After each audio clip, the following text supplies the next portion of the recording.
sea una presentación oral u otro tipo de modalidad, o ya empezamos con los rompecabezas. Entonces, iremos viendo cómo lo vamos resolviendo la modalidad de los exámenes, pero sepan que más o menos en esos periodos van a ser las fechas. Incluso les hago una propuesta de IEFI, de fecha de IEFI, para que ya nos organicemos. Siempre se decide septiembre, octubre, la fecha de las IEFI. Bueno, yo se los tiro ahora. Si se puede dar bien y si no, se va a modificar. Bueno, si alguno tiene alguna duda o alguna cuestión, puede ir escribiendo al mail o un mensaje en la plataforma y yo iré respondiendo con el paso del tiempo, pero bueno, en lo inmediato que se pueda. Si no hay más dudas con el tema del programa, quisiera pasar ahora a la parte introductoria de la materia y después explicarles un poco cómo va a seguir la cuestión para que estemos organizados. Tómense un recreo si quieren, pongan pausa, vayan, caliéntense más agua para el mate, búsquense unos criollitos, lo que sea, que tengan a mano, descansen y vuelvan si quieren. Yo sigo avanzando en el video.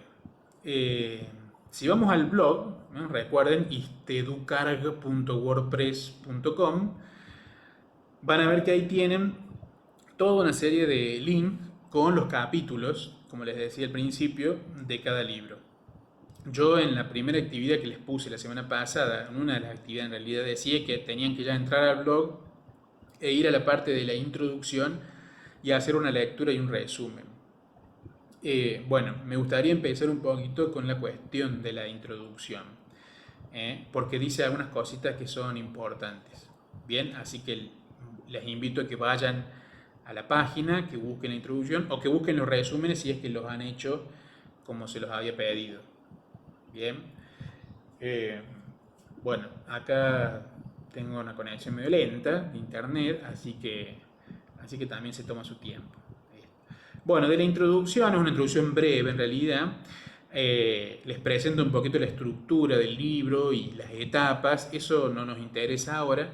A mí me interesa sobre todo los párrafos número 2 y número 3 de la introducción, que yo les pido que si los tienen ahí a mano, yo los voy a ir leyendo el comienzo de la introducción y les pido que ustedes vayan siguiendo la lectura y yo quisiera hacer algunos comentarios respecto de esto.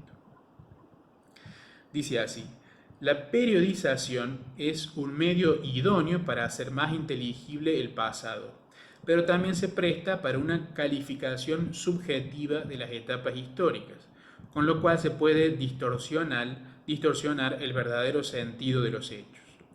El resguardo de la verdad histórica requiere que la periodización se efectúe con rigurosa objetividad, respetando la sucesión de las épocas, de acuerdo con los cambios políticos, económicos, sociales y culturales que se producen en la sociedad.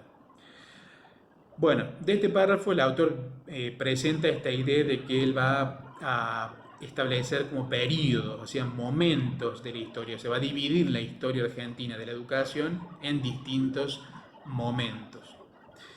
Pero menciona dos palabras que son muy importantes y que yo les había pedido que las busquen para armar el glosario, porque sabía que eran palabras centrales dentro de lo que es la introducción, que es la palabra subjetividad y objetividad.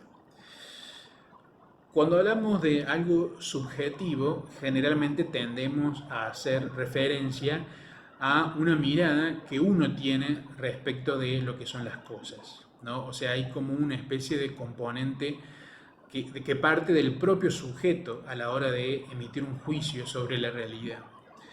Y cuando hablamos de algo objetivo, estamos haciendo referencia a que el sujeto capta lo que las cosas son tal y como son. Bien, como uno dice, eso es muy subjetivo. Generalmente se está haciendo referencia a que esa persona está valorando desde su propia óptica las cuestiones, ¿no? O cuando uno dice, no, yo tengo que ser objetivo. ¿Qué significa eso? Y bueno, que tengo que ajustarme a la realidad. Y esto es muy importante en lo que es la valoración de la historia y la valoración de las ideas. Acá hay que priorizar siempre la objetividad. Y la objetividad en la historia se logra a través de la verificación con los datos, bien, con los datos documentados.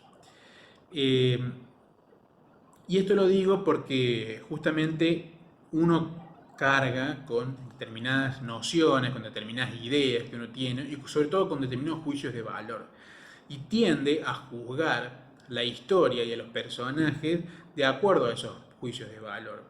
Y así se va haciendo cada vez más subjetiva mi interpretación y corremos el peligro de alejarnos de lo que es la realidad.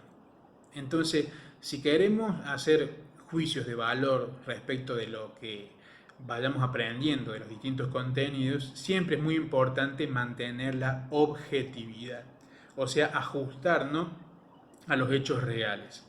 Pero como nosotros vivimos en el año 2020 ahora, ¿cómo sabemos que lo que estamos viendo es real? Y bueno, porque hay documentos. A ver, se supone que Jorge María Ramallo ha investigado y ha extraído todo lo que dice a partir de documentos. Y esos documentos tienen que existir en algún lado. Él acá está anunciando que lo que él va a hacer es partir de una lectura objetiva de la realidad, y que a la hora de periodizar lo va a hacer respetando esos datos. Bien, y es lo que nosotros tenemos que tratar de hacer. Un ejemplo. En breve vamos a ver el tema de la colonización y el tema de la evangelización, que es un tema que se presta para 10.000 debates. No que los españoles vinieron y destruyeron todo y masacraron. No que los españoles eran buenos y en realidad los malos eran los indios. Bueno, tenemos 20.000 interpretaciones. Entonces es muy importante frente a esto no caer en una mera subjetividad, sino servirnos de lo que tenemos como datos históricos para poder hacer los juicios de valor y que esos juicios de valor sean acordes a la realidad y poder valorar las cosas en su justa medida. Y en este sentido hay que decir, por ejemplo, lo voy adelantando, que no hay que ni demonizar a los españoles que vinieron a América diciendo que fueron todos unos, no sé, unos homicidas, qué sé yo, ni tampoco exaltarlos o angelicar, no sé cómo decir, tratarlos de ángeles como si eran todos buenitos y los malos de la película eran los aborígenes. La historia van a ver que tiene un poco de cada cosa, ¿no? Y por eso es bueno tratar de conservar la objetividad, ¿bien?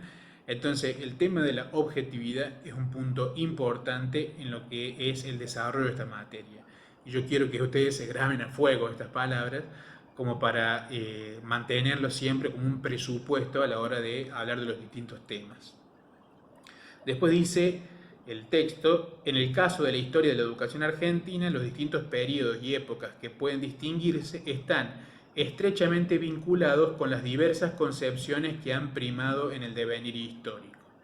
El sistema educativo vigente en un determinado momento de la historia de un pueblo nunca es neutro, siempre responde a una política educativa basada en un conjunto de principios políticos, socioeconómicos y culturales, emergentes de un proyecto nacional concebido de acuerdo con una determinada cosmovisión. Por lo tanto, la periodización no debe estar sujeta a la elucubración, o sea, como a la imaginación, a veces fundada y otras caprichosas, de los estudios de las teorías educativas, sino depender de un criterio científico y objetivo que garantice el imperio de la verdad histórica. En consecuencia, los periodos y épocas de la historia de la educación argentina deben considerarse adscriptos a los periodos y épocas de la historia general, de los cuales no pueden ni deben escindirse so pena de perder autenticidad. Bueno, sigue profundizando esta cuestión de la objetividad y agrega un concepto que también me parece muy importante destacar para introducirlas en la materia.